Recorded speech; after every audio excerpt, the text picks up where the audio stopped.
On October 27, 2002, Emmitt Smith broke Walter Payton's record for most career rushing yards. This prestigious record needed to be broken on this day and not a week later. So to begin, let me set this all up. Prior to the 2002 NFL season, from 1990 to 2001, Emmitt Smith had already recorded 16,187 yards rushing, meaning Smith was 540 rushing yards away from becoming the record holder for most career rushing yards. Heading into the 2002 season, Emmitt Smith was 33 years old as his production was declining.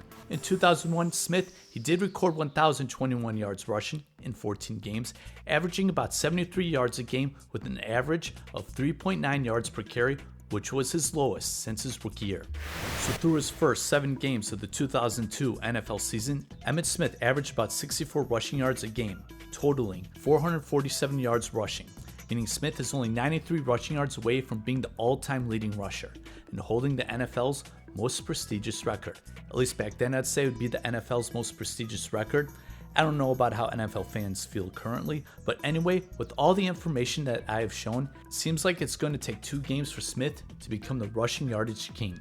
However, it was vital for Smith that he had to get these 93 yards for their 8th game against Seattle and not against who they're playing the week after, which I'll get to in just a moment.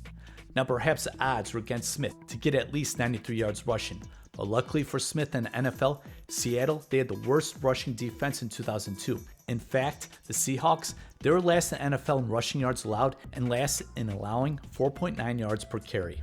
So at home, at Texas Stadium, in the 4th quarter, with 9.5 minutes left in the game, Emmitt Smith carried the ball for an 11-yard gain, which propelled him past Walter Payton to become the NFL's all-time leading rusher. So why did Emmitt Smith had to do it during this game? Because for the following week, the Cowboys were in Detroit to play the Lions. And I remember this, as the Lions fans, they did not embrace Emmitt Smith as they were actually booing number 22 on the Cowboys. That's because the Detroit Lions faithful, they love Barry Sanders, who retired after the 1998 season. And if Sanders didn't retire prematurely, he most likely would have broken the record first, and perhaps might have remained the all-time leading rusher forever.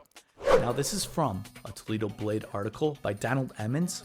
Fans made it understood their allegiance remains with former Lions running back Barry Sanders, booed or yelled Barry Barry whenever Smith was involved in a play. Barry's better, and Emmitt, don't forget to thank Barry for your record were among the signs. Back then, I just remember how interesting the situation was and thinking, what if the record was broken in the Motor City? It seemed like it would have been extremely chaotic. I don't know if the Detroit Lions fans would have cheered Smith if the record was broken in Detroit, but based on what was going on during this game, it seems unlikely, but maybe I'm wrong. But nonetheless, for the NFL and their most prestigious record, it was broken at the right time. What do you think would have happened if Smith had broken the all-time rushing record in Detroit? Thank you so much for your interest in this video. I greatly appreciate it. Don't forget to like and subscribe, and thank you so much for all the support.